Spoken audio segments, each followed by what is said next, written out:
நேற்று வந்து விஜய் சேதுபதி சார் அந்த கேரக்டர் யாரெல்லாம் நல்லா பண்ணாங்க அப்படின்னு பேசியிருப்பாரு. ஃபஸ்ட்டு வந்து விக்ரம சொல்லியிருப்பாரு. ரொம்ப நல்லா இருந்துச்சு விக்ரம் உங்களோட கேரக்டர் அப்படின்னு சொல்லியிருப்பாரு. உண்மையிலே துரையா விக்ரம் வந்து நல்லா பண்ணியிருந்தாரு.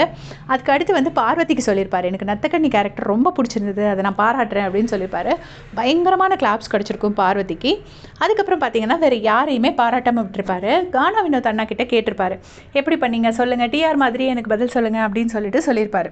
அப்போ வந்து கானா வினோத் அண்ணா சொல்லியிருப்பாங்க, தம்பி ஒரு நல்ல வாய்ப்பை தவற விட்டுட்டேன் தம்பி, இவ்வளோ பெரிய டெலிவிஷனில் ஒரு நல்ல சான்ஸ் கிடச்சிது தம்பி, அதை யோசிக்காமல் விட்டுட்டேன் தம்பி, அந்த நெக்லஸ் கைவிட்டு போனதுக்கப்புறமா எனக்கும் மனசும் அதிலே போயிடுச்சு தம்பி, இதில் யோசிக்க முடியாமல் போயிடுச்சு தம்பி அப்படின்னு சொல்லியிருப்பாரு. ஆனால் பார்த்தீங்கன்னா கானா வினோத் அண்ணா வந்து நிறைய கவுண்டர்ஸ் போட்டிருப்பாரு டிஆர் மாதிரி. உண்மையிலே இது மட்டும் எனக்கு வந்து அக்செப்ட் பண்ண முடியல. ஏன்னா அவர் வந்து நான் உண்மையிலே என்ஜாய் பண்ணுங்க, நிறைய கவுண்டர்ஸ் போட்டிருப்பாரு. அவர் சண்டை போட்டதுக்கும் அந்த பிரஜன் கூட போட்ட சண்டை, திவ்யா கூட போட்ட சண்டை, அதெல்லாம் பற்றி இவர் பேசலாம். பட் அவர் கவுண்டரே போடலை, டிஆர் மாதிரி எதுவுமே பண்ணலை அப்படின்னு சொல்கிறது எனக்கு லாஜிக்கலாகவே படலை. ஏன்னா அப்படி பார்த்திங்கன்னா இந்த துரையும் இவங்களும் கனியக்காவும் மட்டும்தான் 2 பேரும் அந்த மாதிரியே பேசிகிட்டு இருந்தாங்க. மற்றவங்க எல்லோரும் வந்து கொஞ்சம் கொஞ்சம் ஆஃப் கேரக்டர் ஆன் கேரக்டர் இப்படி வந்துட்டு போயிட்டு தான் இருந்தாங்க.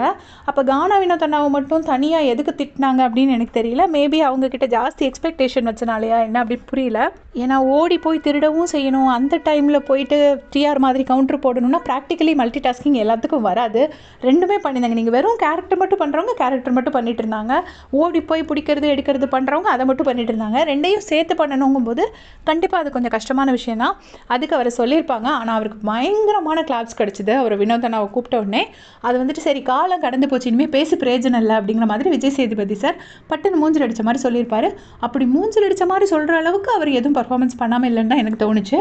அடுத்த சபரியும் சொல்லியிருப்பாரு, நீங்கள் வெறும் அந்த கேவ் மட்டும் போட்டு அதுக்குள்ளே போய் உட்காந்துக்கிட்டீங்க, வேறு அந்த நெக்லஸை எடுத்து சிவகாமிக்கு கொடுக்கறதுக்காக என்ன ட்ரை பண்ணீங்க அப்படின்னு சொல்லி கேட்டிருப்பாரு.